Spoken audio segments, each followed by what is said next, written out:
presque de l'info, c'est la revue de presque de Nicolas Canteloup. Et ce matin, c'est Marc-Olivier Fogiel qui est avec nous. Bonjour Marco. Bonjour Julie, bonjour Thomas, Bonjour. salut Natacha, Louisella, Thomas Joubert, le roi de la formule enrichie. À chaque fois, j'ai l'impression qu'il me fait une pub pour L'Oréal. On dirait une pub pour un après-shampoing quand il lance sa matinale, Toto Joubert. Et bonjour à Lolo Cabroli. Alors, le chiffre historique du jour, c'est 4%. Ah oui. Oui, 4%, c'est le nouveau record d'impopularité de Vous François n'étiez pas dans le Hollande. coup là, Julie, hein? Vous étiez un petit peu... Hein? Finissez, c'est Léonidas. Voilà. Non. Voilà, il faut tout dire aux auditeurs. Oui, donc c'est le nouveau record d'impopularité, Natacha, de François Hollande. Et c'est vrai que c'est un chiffre assez énorme. 4% des Français sont satisfaits, c'est fou, de François Hollande. Ça veut dire quoi? Ça veut dire que 4% des Français n'ont ni la télé, ni l'ordinateur, ou alors ils étaient en vacances à l'étranger depuis 4 ans. En tout cas, l'avantage d'une telle cote de popularité, c'est qu'on va bientôt connaître l'identité exacte de chacune des dernières personnes qu'ils soutiennent. Allez. Marc-Olivier, on vous retrouve pour les titres de l'actualité. Allez, c'est parti pour les titres. Les petits sous. Les députés votent ce mardi le dernier budget du quinquennat Hollande. Coût du budget, 3 946 €. Bah oui, c'est le prix exact de la facture des déménageurs pour enlever tous les effets personnels de François Hollande à l'Élysée. Vous imaginez le pauvre, il va pas repartir avec ses cartons en scooter. Vous imaginez le tableau, Oui. le dernier jour, dans la cour de l'Élysée, avec Juju en Amazon derrière sur son scooter et Juppé qui fait au revoir sur le perron. Allez, cœur sur la main, le Parisien a titré sur la possibilité d'un revenu universel garanti à tous. Alors, donner de l'argent à ceux qui n'ont plus rien, TF1 le fait tous les ans avec les candidats de Danse avec les stars. Et puis, gros sondage, un adulte sur 6 est obèse en France. Bah oui, avec des pains au chocolat à 15 centimes d'euros, faut pas s'étonner. Hein. Santé publique, les couches pour bébés seraient toxiques. Oui, enfin, tous les parents vous le diront, ce qui est le plus toxique dans une couche bébé, c'est pas la couche, c'est ce qu'il y a dedans. Hein. Oui, c'est Bon clair. petit déjeuner à tous. Et puis un problème, c'est du vécu, un problème, une solution. À Nice, une milliardaire a été enlevée. Mais rassurons-la, Jean-François Copé a proposé d'offrir aux ravisseurs une rançon de 12 €. Elle peut dormir Non, c'est tranquille. astronomique, oui. À Merci vous de beaucoup. le dire. Merci Marc-Olivier. Allez, on va démarrer par une bonne nouvelle. Les chiffres du chômage sont donc sortis et ils sont bons, François Hollande. Bonjour. Oui, bonjour. Alors, c'est réconfortant pour vous, ça, hein? C'est fou. Hein. Bah ouais. Bon, je n'en reviens pas. Des fois, je vous dis une chose, en off, même Pauline. Des fois, je balance des trucs sans réfléchir. Juste parce que j'aime bien la formule. Je balance, par exemple, je vais inverser la courbe du chômage avant la fin de l'année. Je balance à tout le monde. Forcément, je m'en bouffe les doigts derrière. Je pensais jamais que ça arriverait. Du coup, j'y pense. Je vais pouvoir me représenter, du coup, monsieur Soto. Oui, mais je vous rappelle quand même que l'autre chiffre du jour, c'est votre cote de popularité. Vous êtes à 4% d'opinion favorable. Oui, mais pas vous vous rendez beaucoup. compte, ma candidature va réjouir 4% des Français. Est-ce que vous pouvez me rappeler, Louise Éclante, peut-être ne savez-vous pas, mais mon surnom à la primaire de la gauche en 2011, Madame Leclerc demande 3%. Voilà, On vous appelait Monsieur 3%, exactement. Monsieur 3%. Et je suis à combien, rappelez-le, je suis à combien? Bah, 4. Déjà à 4. Et ça veut dire quoi, Monsieur Ballas? Ça veut dire que je suis en avance sur mon temps intermédiaire. Donc ça va passer tranquille, cette élection. Bah oui, voilà. Alors, comment avez-vous fait pour faire baisser le chômage, d'ailleurs? Eh bien, nous avons fait baisser le chômage? Nous avons observé de façon attentive chez tous les voisins de l'Union européenne toutes les solutions qui fonctionnaient autour de la relance de la consommation, des investissements industriels, de la baisse des charges. Mais en fait, c'était tout un bordel, c'était un boulot pas possible. Donc, on a juste créé 3 millions de stages, 4 millions d'emplois aidés, 6 millions de formations, machin truc, et paf, la miracle, le chômage a baissé. Entre nous, j'en avais encore sous le pied. Hein. On pouvait sortir du chapeau 9 millions d'apprentis, mais on s'est dit, les Français vont sentir l'arnaque. Ah, ça, il y a des chances.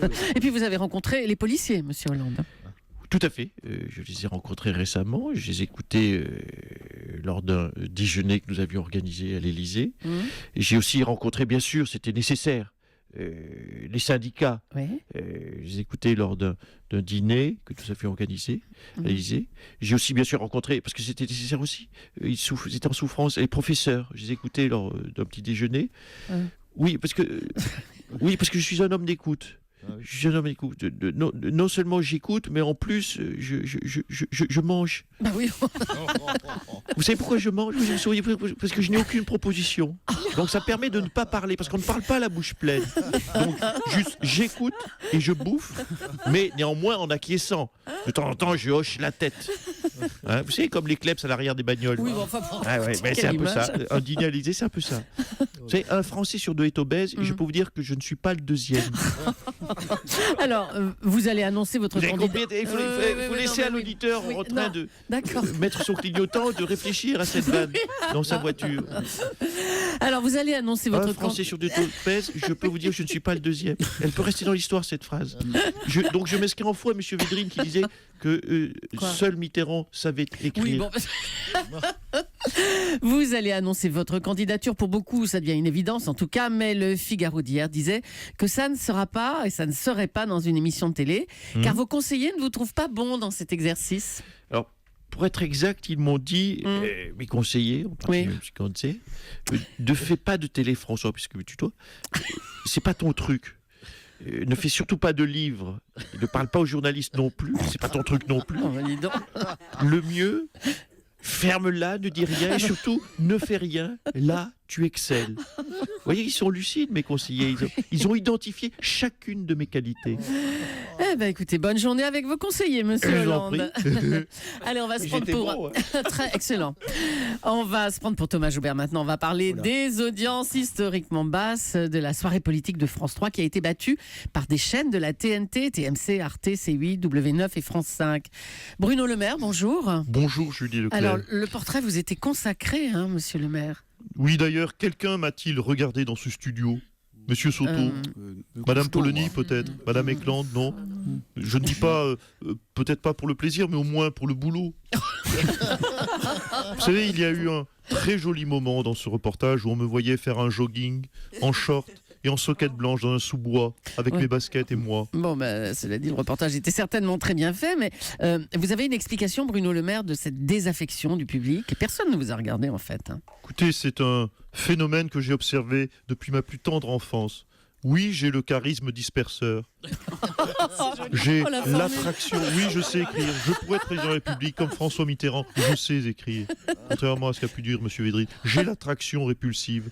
Je suis, M. Cabrol, un anticyclone à électeur. Bruno Le Maire, vous êtes sûrement déçu par ce score d'audience, avouez-le. Mais pas du tout. Mais pas du tout. Car au même moment, sur W9, il y avait, vous l'avez peut-être noté, les 12 travaux d'Astérix. Quel rapport? Mais Astérix, c'est moi qui l'ai écrit. Hein? Permettez-moi de vous narrer cette rencontre. Allez-y. Un jour, Uderzo et Goscinny viennent me voir. Ils me disent, Bruno, on aimerait parler des Gaulois. Je leur dis, ok les gars, je vous prends un truc, mais il faut me laisser un peu de temps parce que en ce moment, j'écris un album pour Jacques Brel. J'étais sur le point de partir, mais ne souriez pas, c'est la vérité, la stricte vérité. Je commence à partir, j'étais sur le perron de la Porte, pas encore sur le perron de l'Élysée, et là, Uderzo et Goscinny m'attrapent au vol, me disent Bruno, non, ne nous quitte pas. Et là, ça fait tilt. Mais arrêtez avec vos histoires, personne ne vous croit, monsieur Le Maire.